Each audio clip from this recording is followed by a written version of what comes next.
టీవీ15 news కి స్వాగతం. CM Chandrababu అన్ని వర్గాల ప్రజలను మోసం చేశారని ఎమ్మెల్సీ వరదు కళ్యాణి అన్నారు. 50% పైగా ఉన్న మహిళలను నట్టెట్ట ముంచారని ఆరోపించారు.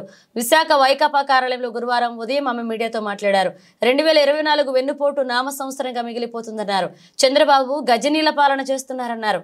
చంద్రబాబు 7 నెలల పాలన ప్రజలను ఏడిపించే పాలనగా ఉందన్నారు. దేశంలో వర్స్ట్ పాలన చేసే సీఎంలలో చంద్రబాబు మొదటి స్థానంలో ఉన్నారన్నారు. సూపర్ 6 హామీలపై టీడీపీతో బహిరంగ చర్చకి సిద్ధమని సవాల్ విసిరారు. 80 లక్షల మంది స్టూడెంట్స్ ఉన్నారు. ఎవరి అకౌంట్లో ఈ 15,000 రూపాయలు మీరు వేశారు? ఏ విధంగా మీ సూపర్ 6 హామీలు అమలైపోయాయని, సూపర్ సక్సెస్ అని మీరు చెప్తున్నారో నేను అడుగుతూ ఉన్నాను. ఇప్పుడు చూస్తే ఈ పథకం గురించి ఉలుకు లేదు పలుకు లేదు. మళ్ళీ అడ్డంగా మేము అమలు చేసేసామని వాదిస్తూ ఉన్న పరిస్థితి. మీ మంత్రులు, మీ ఎమ్మెల్యేలు, మీరు బహిరంగ సభల్లో వీళ్ళింటింటికి వెళ్ళి ఈ తల్లికి వందనం పథకం గురించి ఓదరగొట్టేశారు. నీకు 15,000, నీకు 15,000, నీకు 15,000 కనిపించడం భయం చిన్నపిల్లలు. ఇంత ఘోరంగా ప్రజల్ని, చదువుకునే పిల్లల్ని మోసం చేశారు. అలాగే నిరుద్యోగులకి 20 లక్షలు ఉద్యోగాలు ఇస్తాం, లేకపోతే నిరుద్యోగులకి 3,000 రూపాయలు నిరుద్యోగ భృతి ఇస్తామన్నారు. ఎన్ని ఉద్యోగాలు ఇచ్చారు? ఎంతమందికి నిరుద్యోగ భృతి మీరు ఇస్తున్నారు? జగనన్న చక్కగా డిఎస్సి అనౌన్స్మెంట్ చేస్తే దాన్ని క్యాన్సిల్ చేసి మీరు ఏదో 16,000 మందికి డిఎస్సి ఇస్తామని చెప్పారు. నవంబర్ 5వ తేదీ నోటిఫికేషన్ అన్నారు. నవంబర్ అయిపోయింది, డిసెంబర్ అయిపోయింది, జనవరి కూడా వచ్చేసింది. ఏది డిఎస్సి నోటిఫికేషన్? ఉద్యోగాలు ఎక్కడ? 20 లక్షల ఉద్యోగాలు అంటే 4 లక్షల సంవత్సరానికి ఉండాలి. ఏవా ఉద్యోగాలు? ఎంతమందికి మీరు 3,000 రూపాయలు ఇస్తూ ఉన్నారో నేను అడుగుతూ ఉన్నాను. గత ప్రభుత్వంలో జగనన్న ముఖ్యమంత్రి అయిన 7 నెలల్లో 1,25,000కు పైగా గ్రామ వార్డు సచివాలయ ఉద్యోగుల్ని, ప్రభుత్వ ఉద్యోగుల్ని జగనన్న ఇవ్వడం జరిగింది. మీరు ఎక్కడ 7 నెలలు అయిపోయినా ఒక్క ఉద్యోగమైనా ఇచ్చారా?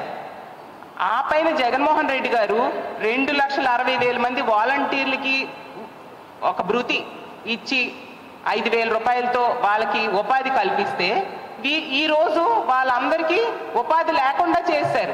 ఎన్నికల టైంలో చిచిచి 5,000 ఎందుకు, 10,000 ఇస్తాం మేమనేసి ఆ వాలంటీర్స్ అందరికీ మభ్యపెట్టి ఈరోజు కనీసం 10 రూపాయలు కూడా వాళ్ళకి ఇవ్వకుండా, కనీసం ఉద్యోగాలు కూడా లేకుండా చేసి వాళ్ళు రోడ్డును పడేట్టుగా ఈ కూటమి ప్రభుత్వం ప్రవర్తిస్తూ ఉన్న పరిస్థితి ఈ రాష్ట్ర ప్రజలందరూ కూడా గమనిస్తూ ఉన్నారు. అలాగే తీసుకుంటే ఆ రామానాయుడు గారు అయితే వాలంటీర్ల దగ్గరికి వెళ్ళి ప్రచారంలో మీకు ఉద్యోగాలు జీతం 10,000 చేస్తాను, 10,000 ఈ కూటమి ప్రభుత్వం అధికారంలోకి వచ్చాక చేస్తుంది, మీకు జీతం పెంచిన వెంటనే జున్ను పట్టుకొని మళ్ళీ నా దగ్గరికి వచ్చి థ్యాంక్స్ చెప్పండి అని చెప్పారు.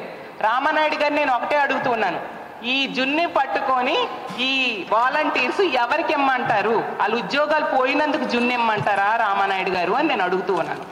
అలాగే ప్రతి దగ్గర కూడా ఉద్యోగస్తులకి ఎంత నెట్ట నిలువుగా మోసం చేశారంటే వాళ్ళకు ఒక డిఏ లేదు, పిఆర్సి కమిషన్ లేదు, ఐఆర్ లేదు, ఇవన్నీ ఇస్తామని చెప్పారే. ఎంత దారుణంగా ప్రభుత్వ ఉద్యోగులు మోసం చేశారు. జగనన్న అయితే చక్కగా 27% ఐఆర్ ఇచ్చారు. మరి మీరు ఏమి ఇచ్చారు? అన్నీ కూడా కబుర్లు చెప్పి వాళ్ళను కూడా మభ్యపెట్టి ఓట్లు వేయించుకున్నారు కదా.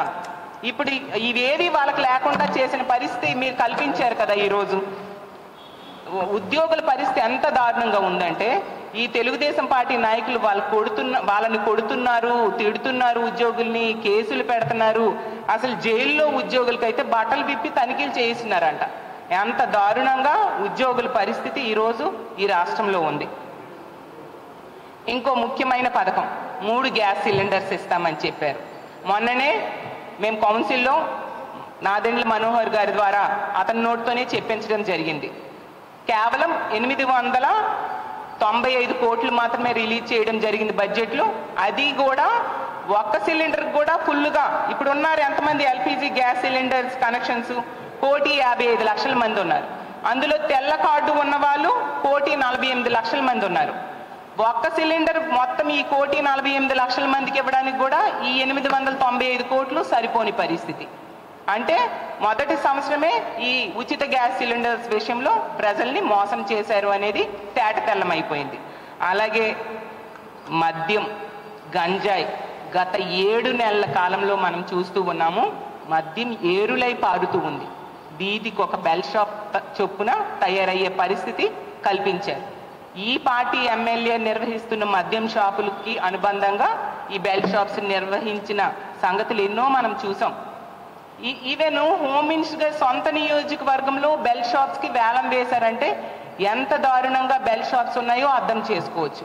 బెల్ షాప్ దొరికితే 5 లక్షల రూపాయలు ఫైన్ వేస్తామని చెప్పారు. ఎంతమందికి ఫైన్ వేశారు, ఎన్ని బెల్ షాప్స్ మీరు పట్టుకోగలిశారు అని నేను అడుగుతూ ఉన్నాను. అలాగే తీసుకుంటే జగన్మోహన్ రెడ్డి గారి టైంలో ప్రభుత్వ పాఠశాలలు చాలా కలర్ఫుల్గా తయారు చేశారు. నాడు నేడు ద్వారా విద్యకి చాలా ఇంపార్టెన్స్ ఇచ్చారు జగనన్న తన ముఖ్యమంత్రిగా ఉన్న 5 సంవత్సరాలు కూడా. ఇప్పుడు తీసుకుంటే వైన్ షాప్స్ చాలా కలర్ఫుల్గా ఈ కూటమి ప్రభుత్వం గత 7 నెలలుగా తయారు చేసిన పరిస్థితి మనం చూసాం. జగనన్న విద్యాంధ్రప్రదేశ్గా ఈ ఆంధ్రప్రదేశ్ రాష్ట్రాన్ని తయారు చేస్తే ఈ కూటమి ప్రభుత్వం మధ్యాంధ్రప్రదేశ్గా చేస్తూ ఉన్న పరిస్థితి మనకు క్లియర్గా కనిపిస్తుంది. ఎందుకంటే 77 రోజుల్లో ఈ కొత్త లిక్కర్ పాలసీ వచ్చి 77 రోజులు అయింది. 77 రోజుల్లో 66,000 కోట్ల మద్యాన్ని తాగించారు. మరి మధ్యాంధ్రప్రదేశ్ అనకు ఇంకేమంటారు? ప్రజలు, ముఖ్యంగా మహిళలు ఈ మద్యం తాగి చాలా అఘాయిత్యాలు, దాడులు, అత్యాచారాలు జరుగుతున్నాయి. నిజంగా ఈ కూటమి ప్రభుత్వం అధికారంలోకి వచ్చాక ఈ రాష్ట్రం మధ్యాంధ్రప్రదేశ్గా మారిపోయిందని ఎంతగానో బాధపడే పరిస్థితిని తీసుకొచ్చారు. అసలు ఈ రాష్ట్రాన్ని, పేద ప్రజల జీవితాల్ని ఏం చేద్దాం అనుకుంటున్నారు మీరు అని చెప్పాల్సిందిగా అడుగుతూ ఉన్నాను. తీసుకుంటే 28,40,000 కేసులు బీర్ల అమ్మకాలు జరిగాయి. అలాగే 87,82,000 కేసుల లిక్కర్ అమ్మకాలు జరిగాయి. ఎంత ఘోరంగా బెల్ షాప్స్ పెట్టి మద్యం ఏరులై పారించేట్టుగా ఈరోజు ఈ కూటమి ప్రభుత్వం మద్యం పాలసీని అమలు చేస్తూ ఉన్న పరిస్థితి. అసలు పల్లెల్లో ఏటీఎంలు ఉండవు చాలా దగ్గరలో, కానీ ప్రతి పల్లెలో కూడా మద్యంలో ఏటీఎంలు, అంటే ఎనీ టైం మద్యం దొరికే పరిస్థితిని ఈ కూటమి ప్రభుత్వం ఈరోజు కల్పించింది. అలాగే